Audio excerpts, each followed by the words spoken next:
The guy who was like, hey, are you alone in the cockpit right now? He got on the radio with Raphael and he spoke to him for an hour. And at some point in this conversation with Raphael that Raphael doesn't remember, where Raphael, it doesn't sound like him, but he's the only one in the cockpit and it's recorded on air traffic control. He says, this is not Raphael. We come to you from another planet. We're using his body as a microphone. You need to understand that your species is on the brink of destruction. Guys, a mysterious object crashed near Area 51 and everyone is so spooked about it and what in the world is going on. Then Mr. Ballin explains a crazy story of an aircraft who got possessed by an alien. So we're gonna be getting into it, guys. Make sure to hit that like button and subscribe because this one is wild. I'm trying to hit 100,000 subscribers by the end of the year, and I know we can do it with your help. So thank you so much for all the love and support. It means the world. Let's get into it. Several weeks now about a mysterious object of unknown origin that fell from the sky and crashed just near Area 51. And tonight, the public is still in the dark. So that crash was quickly covered up, both literally and figuratively. 8 News Now Chief Investigator George Knapp thinks the official story, as told by the military, is false. And we are lucky because George joins us here in the studio with more on what he's now dug up. George. Well, how quickly might the government respond to a crash of an unknown object? What happened back on September 23rd on public land outside the boundary of Area 51 is a textbook example of how crash retrievals work. And to no one's surprise, pretty much everything told to the public since then is pure fiction. You can see this in F-18. Scanners and computers inside this room listen to and record radio traffic inside Area 51 round the clock. On the morning of September 23rd, York Arnu heard some astonishing news. Had my cup of coffee and I'm listening to Area 51 security, and all of a sudden they get very serious. Locked down the base. Arnu learned there'd been a large but totally secret air operation in the middle of the night and that something had gone wrong. So we just had an asset go down. We had an asset go down. This is not Creech security, this is Area 51 security. And they had an asset go down. And then the next thing. Yeah, clear. Also showing me on is the UAV unmanned aircraft with ordnance. He picked up details about strict security measures which were implemented almost immediately. Not only was Area 51 itself locked down, but within a very short time, so too was a large swath of the Tikaboo Valley. It became clear that some kind of craft had crashed miles outside of Area 51's boundaries on public land adjacent to Highway 375, also known as the ET Highway. Arnu jumped in his truck and headed south from his home in Rachel. But while driving on what's known as Mailbox Road, he ran into an armed patrol. They had the gun in front of them, not pointed at me, but very visibly in front of them. And it was clear they meant business. He backtracked and headed south on the ET Highway to Groom Lake Road, the main entrance to the base. It too was blocked off by sheriff's deputies and military security. A military helicopter with an attached basket was sitting there, presumably ready to haul out wreckage of something. Wow. A pair of porta potties suggested the team planned to be there for a while. Almost the entire Tikaboo Valley was shut down. At the Little Ailey Inn in Rachel, employees were in the dark about a crash, but saw the beefed-up security at closed-off roads and knew something big was unfolding. Crashes are not an everyday occurrence out here, but locals have seen plenty of them over the decades. If this thing would have crashed anywhere in restricted airspace, in restricted area, we would have never known about it. After being turned away from the presumed crash site, Arnu and the aerospace sleuths on his website, dreamlandresort.com, began gathering and sharing bits and pieces of information. Yeah, what do you guys think this is? Because I think it's probably just government testing their flights and they crashed one. I heard that they're trying to now have AI pilots, like completely controlled by AI. That's creepy and scary. But we're gonna go to a Sean Ryan podcast here in a little bit, talking about a man who seemingly got hijacked by some type of unknown thing. It could have been demon possession. Had ordered the closure of airspace over a particular spot in the valley. That was a big clue. Then 4 days after the crash, the security teams vanished. Arnu went back out for a look, The Air Force had used heavy equipment to plow a dirt road across a section of desert. Arnu followed it and found what he thought was the crash site, then shared it online. That's when things got strange, even by Area 51 standards. A second wave of cleanup crews descended on the site, presumably to pick up any remaining debris, but they also used graders to cover the entire area with a thick layer of dirt, literally a cover-up. Creech Air Force Base, which is home to a fleet of Reaper drones and other UAVs, issued a statement explaining that the, quote, unmanned aircraft was one of theirs. The same statement claimed someone had been tampering with the crash site and had scattered assorted pieces from other aircraft, along with an inert training bomb. The Air Force said the FBI was investigating this alleged tampering at the site. Arnu was... What? Why would they put different parts of aircraft, different pieces there, unless they're messing with someone? Used, but not convinced. The only thing they could get that person for is littering on public land. That's the story, is it came from Creech and now the FBI is investigating. You think that's bogus? That's absolutely bogus. I think that was designed to make people not go there. Arnu drove back out and realized the site he first videotaped was a staging area, not the crash site. 200 yards away, the telltale burn marks on Joshua trees indicated this was where the object slammed into the earth. Both he and another aerospace explorer found pieces of who knows what, debris that came from something other than a drone, seemingly planted to confuse anyone who came looking. But they also found pieces under the dirt that are likely the real thing. I'm pretty sure that this piece came off the actual aircraft. Arnu, who was at the site of a genuine Reaper crash years earlier, says there's no way the Air Force could ever recover every piece of a crashed aircraft, so they added some dirt and sprinkled in some misdirection instead. If I were them, I would probably do just that.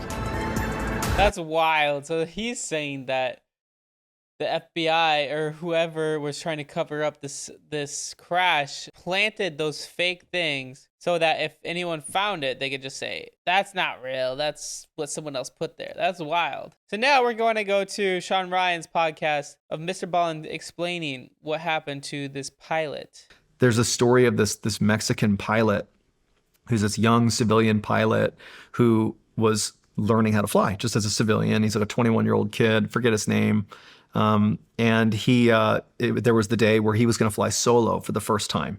So he shows up to the airfield. I think it's called Chimalacán, Mexico. I'm butchering the name. He shows up, he's done all his tandem or whatever you call it, flights with an instructor. Today he's going to fly on his own. And the flight path that he was going to be on was very simple. Take off, do a couple of turns, come back and land, just show us you can do it. And then, you're certified. So he's not nervous. He gets in the plane. He takes off. I think it was like 9:15 in the morning. I want to say this is in the 80s or 90s. I forget, but it wasn't super recent. He takes off and everything's going fine. And he begins making his turn. And then at a certain point, there's like this fog that rolls in. And they were sort of aware of the fog, but the fog, like it really came in fast. And as he's entering this fog, he loses his visibility. And this is also at a time where the instruments in the aircraft were pretty rudimentary. Like it was basically dead reckoning. You're sort of looking out the window to see where you're going. This might even have been in the 60s or 70s now that I think about it. Wow. It was not recent. And all he's got is like his compass and like his altimeter. Like he doesn't have much going on. But then how would they record the audio? Did they have good recording of the audio back then? Because he's gonna pretty much say like all of this is recorded of some alien possession or demonic possession took over the body and started talking to the guy on the radio. I mean, of course they should have recording then. That makes sense. Sort of looking out the window and he's seeing where he's at and he's like, okay, I'm good. He's like making his turn. But at a certain point, he knows he needs to begin to descend to land. And he basically knows where he is. He figures once I go below the fog, I'm going to see the runway and I'll land. But as he tries to descend, he realizes his craft, his airplane's not responding. It's flying, it's steady, it's not faltering, but it's not descending. And he tries to like pull the yoke to one side. It's not turning right. It's not turning left. He can't do anything. He's not panicking, but as this is happening, he realizes that, the plane is not just leveled off. It actually is beginning to climb. Wow. And he has no control over it. He's just going up. And so he goes over the radio. He's trying to tell, I guess the air traffic control, like what's going on, but he doesn't really even know what's going on other than he's lost control of his aircraft. He's in this big, cloud of fog. He's sort of, losing sight of anything. And as he's rising, he begins to lose consciousness and finally just passes out. So he's riding up into the clouds with no control and he passes out. And so Raphael, pretty sure his name's Raphael. For the sake of this story, I'm gonna call him Raphael from here on out. So Raphael, he wakes up sort of abruptly and he's like, like looking around, and immediately he takes stock of, what's going on, because he just passed out in the cockpit a minute ago and he's flying solo, pretty dangerous. And he sees that his plane's still flying. He's flying level. His plane's fine, and the mist is all gone. The fog is all gone. And he looks out his window and he sees that, not only is the fog all gone, but he's actually over a very, new looking environment. He's flying over water. Now in every direction, No it's way. water. And, he's really just happy that he hasn't crashed, and he's, Yeah, that's insane. If for him to be passed out for that long and not crash, that's amazing. But what happens next is really, really astonishing, actually. You're gonna see here. It's wild. you can't really picture how he got here. But as he's sort of taking stock and, taking back control of the plane, and now he does have control of the plane again, he realizes there's somebody trying to talk to him on the radio. And they're like, hey, Raphael, like, hey, what's going on, Raphael? And he's like, oh my God, like, I don't even know what to say to you. Like, I don't even know where I am. And the guy over the radio is air traffic control off the coast of, I forget where it is, some coastal city in Mexico. They're like, hey, I've been talking to you for the last hour or so. Are you okay? And is somebody with you right now? And Raphael's like, what? Like, no, like, it's just me. I fell asleep. I don't know how I got here. So someone was talking to the guy on the radio. And communication. This is where gets scary. The air traffic control guy is very like suspect of what's going on. And he's like, hey, do me a favor, like turn around, like come over here. You're going to land right here at, whatever city this is. You're going to come land right here. We're going to talk to you. Okay. And so he's like, thank you. Okay. So he turns around and he lands. And where he is, I'm now forget, I think it's 3 hours away from where he took off. Where he lands is a 3-hour flight away. Let's just put it that way. I forget the name of where he lands. So he lands, and as soon as he lands, like he's thinking like, oh my God, I'm getting in so much trouble. I definitely didn't pass my test. Like this did not go well. He gets out of his aircraft, and there's all these people waiting for him. Like these like stereotypical, like in suits, like government officials. They show, that's what it looks like. That's the way he reports it. They take him, and before he can even ask questions about what the heck just happened, they're like, hey, you're going to come with us. We're going to screen you and see if you're on drugs. And also we want to give you a psychological test to make sure you're sane. And Yeah, maybe he just completely had a trigger in his mind and then started talking and couldn't remember anything. Because what he says is so disturbing. the whole time he's like, what is going on? He's trying to ask questions. Nobody's giving him an answer. Like it's these, people in suits that have just kind of whisked him away to this hospital. And he gets to the hospital and they give him a drug screening and he's totally sober. And they have a psychologist talk to him who determines that he's shaken, but he's sane. And it's only at that point that they're like, all right, Raphael, we're gonna tell you what the heck's going on here. And he has no idea. He's like totally clueless what's happened here. So he took off at like 9:15 a.m. This is what they told him. They're like, you took off at When I heard this is mind blowing. So crazy. 15 a.m. You flew up into the cloud and then no one could find you again. And then at about, I want to say it was like, I forget the time exactly, but it was like an hour later or an hour and a half later, called like 10:30, 10:45, air traffic control off the coast of Mexico, they picked up this blip on their radar flying in circles out over the water. And it was Raphael. What? And they're like, what are you doing here? The guy who was like, hey, are you alone in the cockpit right now? That guy, that same air traffic control, he got on the radio with Raphael and he spoke to him for an hour and they recorded his conversation. And at some point in this conversation with Raphael that Raphael doesn't remember, there's a recording of this. I wish I could play for you right now. where Raphael, it doesn't sound like him, but he's the only one in the cockpit, and it's recorded on air traffic control. He says something to the effect of, "This is not Raphael. We come to you from another planet. We're using his body as a microphone. You need to understand that your species is on the brink of destruction, that you're using nuclear weapons, you're about to turn on yourselves, and you're going to annihilate yourselves if you don't stop." Whoa! Talk about creepy, disturbing. Was he possessed? That's crazy. What do you guys think? Because this is so weird. Someone was speaking through him. I know demons could do that. Demons speak through people all the time. Is that what's going on? Yeah, it's crazy that they have this warning of, be careful. Quit using nuclear bombs. And if you don't stop, like there are, the insinuation was entities other than, people on Earth are going to intervene and stop you. It was basically like, stop around on Earth and blowing up, killing each other, or else someone's going to have to intervene. It's sort of like the message, but it's said through Raphael. And if you listen to it, even though it's in Spanish, it sounds horrifying. His voice sounds deep and it's like garbly, and you can tell the air traffic control guy, as he's talking back and forth to him, he's unnerved by it. Wow. And then magically at like 10:30 or 10:45, when Raphael comes to in the cockpit, his voice totally changes on the recording. He's like, "Hey, what's going on? I just woke up. So Raphael has no memory of it, but there's a couple other anomalies that don't really add up. One, you have just the fact that there's a recording of the conversation where for an hour, this guy is getting this weird feedback from Raphael that sounds like another alien species talking to him. But also the plane itself, it's a 3-hour flight to get to that body of water. And he had enough fuel in his plane, I want to say for like an hour's flight or 2 hours flight, it was less.